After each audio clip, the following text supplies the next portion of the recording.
Okay, get comfortable. We're going to be here for a while. Ready? All right. Because I know this guy's story inside and out. Now, you can't tell by looking at me, but I'm one of the few African-American fur traders. My name's James P. Beckworth. You got that one yet? I bet you don't hear this much of a story from the other guy. I was born in 1798 in Fredericks County, Virginia. My mother was a slave. My father was a plantation owner. My father had to go to court twice to get my freedom and become an emancipated man myself.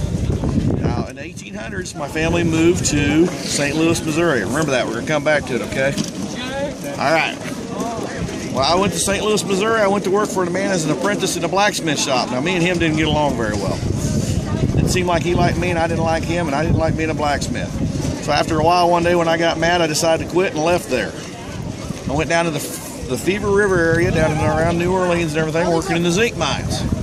Now, that was nasty, dirty work, and I didn't like that either. So after a little while doing that, I decided to go back to St. Louis. And I ran into a man named William Ashley. He was looking for 100 men to go up in the mountains and do fur trapping and trading.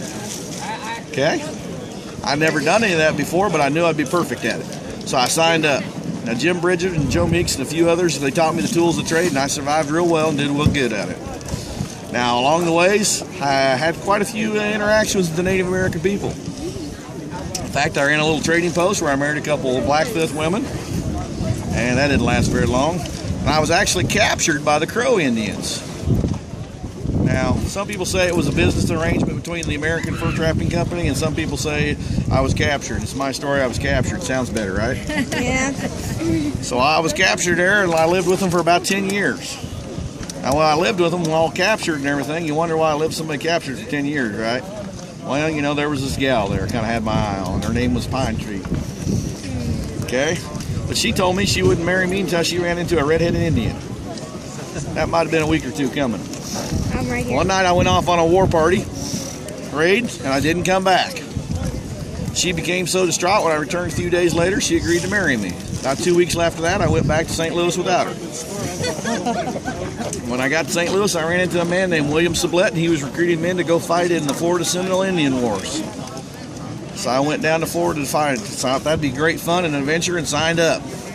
When I got down there, I was put under the command of a man named Colonel Zachary Taylor. You ever heard of him? I think he went on to be president or something later on, I heard. Okay? Well, I was working under him and everything. He didn't seem to like mountain men too much, and we didn't care for him too much. Seems like we didn't fit his regiment too well. We didn't have horses, most of us, or anything, so we kind of slowed down his military movements, and we didn't seem to follow military orders and procedures very well. So he decided after a while he fired us, and we decided Florida wasn't worth fighting for, so we left. I went back to St. Louis, where I met a man named William Bent. I went to work for Mr. Bent at a place called Bent's Fort. It's outside La Junta. It's been rebuilt by the National Park Service now and everything, so it's there. I worked for him for a while, trapping and trading furs off with him. After a while, I got bored and decided I wanted to go back to St. Louis. I went back to St. Louis, ran into a few friends there, and we decided we should open our own trading post. So we gathered up supplies, went back out to Colorado, and opened up our own trading post. Had about 30 people there and a few buildings and all and everything was going well, but Mr. Bent didn't care for it too much. He thought we were kind of impeding on his territory a little bit, so he got the federal government to run us out. I went back to St. Louis and left the town there. It's a little place called Pueblo now. You ever heard of it? All right. When I got back to St. Louis that time, I decided I'd go out farthest west I'd ever been. So I went all the way out to California. While I was out there, there was a few happenings going on and everything, and I participated in a little bit of a little revolution going on against the Mexican government, trying to seek California's freedom. Didn't work out so well, so I returned back to St. Louis. When I got to St. Louis, I heard Mr. Bent had been killed by Mexican marauders and stuff down in Taos, New Mexico. So I offered out my services and went down to Texas, down to Taos and everything, and participated in the Mexican-American War for a short period of time. When I was released from service then, I went back to St. Louis. When I got to St. Louis then, I decided I'd go back out to California. So went out to California, I started a small trading post out there, and it was doing okay, but not real successful, and then somebody found some shiny stuff in the ground.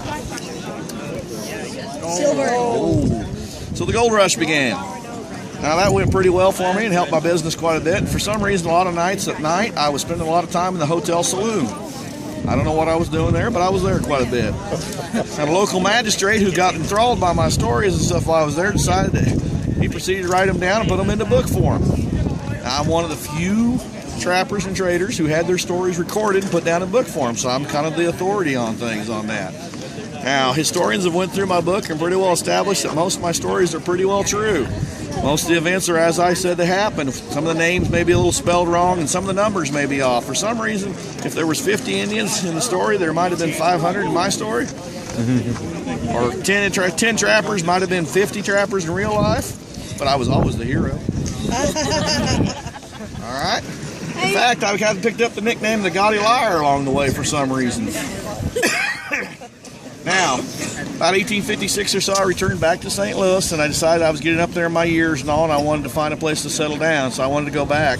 But St. Louis wasn't the same town I grew up in, and also I needed a new place, so I decided to go back where I was most happiest and I lived out most of my life at. In one spot for the longest period of time, so I went back to live with the Crow Indians.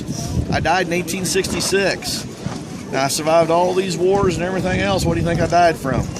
Please. I died of a severe nosebleed. Apparently I had hypertension and bled out.